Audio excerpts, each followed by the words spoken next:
மரியம் அலைஹிஸ்ஸலாம் அவர்களின் வாழ்வில் அல்லாஹ்வின் அற்புதங்கள்.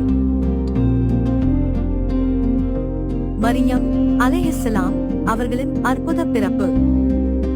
மரியம் அலைஹிஸ்ஸலாம் அவர்களின் தாயார் குழந்தை பேரில்லாமல் இருந்தார். மேலும் குழந்தைக்காக ஒழுக்கமாக பிரார்த்தனை செய்தார். அல்லாஹ் அவருடைய பிரார்த்தனையை ஏற்று மரியம் பிறந்தார். இதன் காரணமாகவே மரியம் அவர்களின் பிறப்பு ஒரு அற்புதமாக கருதப்படுகிறது.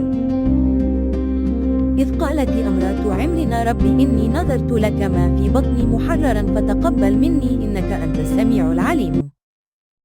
நபியே, இம்ரானின் மனைவி கூறியதை நினைவு கூர்வீராக. என் இறைவனே, என் கர்ப்பத்தில் இருப்பதை உனக்கு முற்றிலும் அர்ப்பணிக்க நான் நேர்ந்து கொண்டேன். ஆகவே இதை என்னிடமிருந்து ஏற்றுக்கொள்வாயாக. நிச்சயமாக நீயே யாவற்றையும் செவியுறுபவனாகவும் நன்கறிபவனாகவும் இருக்கின்றாய்.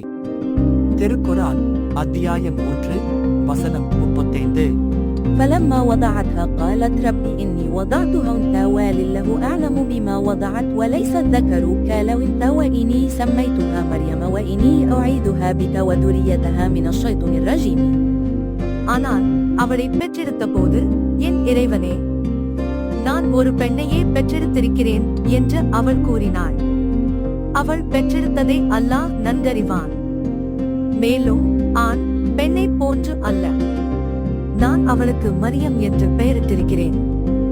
மேலும் அவளையும் அவளுடைய சந்ததியையும் விரட்டப்பட்ட ஷைத்தானை விட்டும் உன்னிடம் பாதுகாப்பு தேடுகிறேன் என்றும் கூறினாள்.